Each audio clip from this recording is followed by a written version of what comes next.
traders, Gary Wagner here. Little bit after 5 in the morning in Jakarta, Indonesia. In New York, we've got 5 in the evening on the 18th day of November, 2014. And this is the daily report for gold and silver. We do have higher prices across the board in the precious metals markets, with gold currently trading up roughly $9 on the day. As you can see, current print on the screen, 1196.60. Now, it has had a high of 1205, so it's been over that elusive $1,200 per ounce. It's had a low of 1185 on the day, and as I said, current print 1196. Silver also trading higher today, although nowhere near the type of move that we are seeing in gold, currently trading at 1619 per ounce. More on silver in a little bit. So traders, the big question we really need to ask ourselves is the recent activity that we have seen in the gold market of recent. Is it a game changer? Is it something that could possibly be signaling some sort of a key reversal in the market? Now, as you know, I have been bearish for quite some time. When we hit this triple bottom and actually broke through the triple bottom, it was my belief at that point that we were probably going to see gold going to dramatic pricing in terms of lower pricing, and in effect that still is a possibility.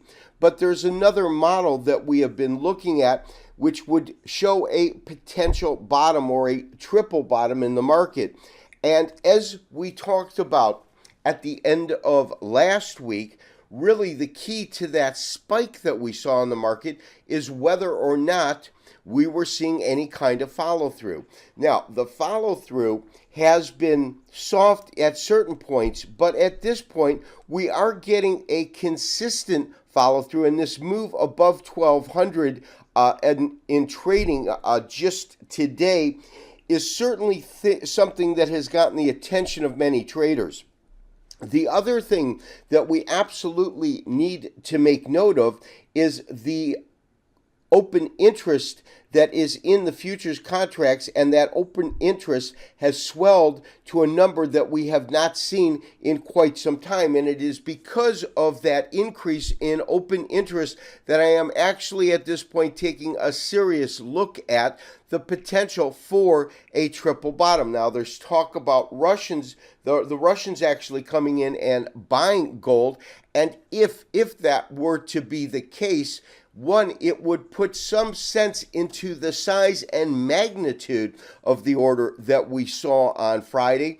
And more importantly, it could signal the type of trade the traders put on and actually take delivery of that particular product. And again, that was 3.5 million ounces. Now, especially when you consider the issues that Russia is currently having with the currency and the ruble, it makes some sense, no doubt some sense, that they would attempt to accumulate gold into their reserves at this point. So traders, as I said about a week and a half ago, let's be aware whatever happens in this market, we certainly could see some fireworks, and I think the fuses are beginning to ignite.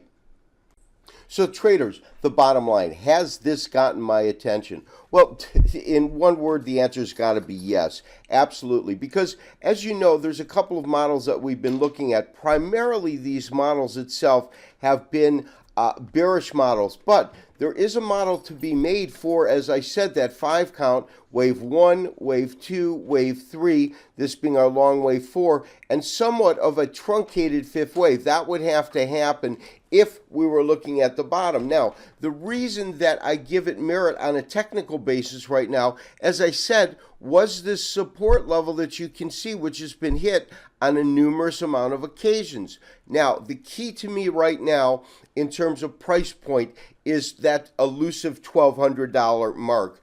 If we begin to see effective closes above 1200 in gold, I could look to actually look for this market to move higher. We would, of course, go and plot that. I'm not convinced 100% as of this point that we've seen the kind of key reversal that we're looking at. But I can tell you this. The move that we have seen as this market broke off of 1131 intraday and is now trading roughly $65 to the upside or higher has gotten my attention. This has been Gary Wagner wishing you, as always, good trading. We'll talk to you tomorrow for another daily update and review. Bye-bye.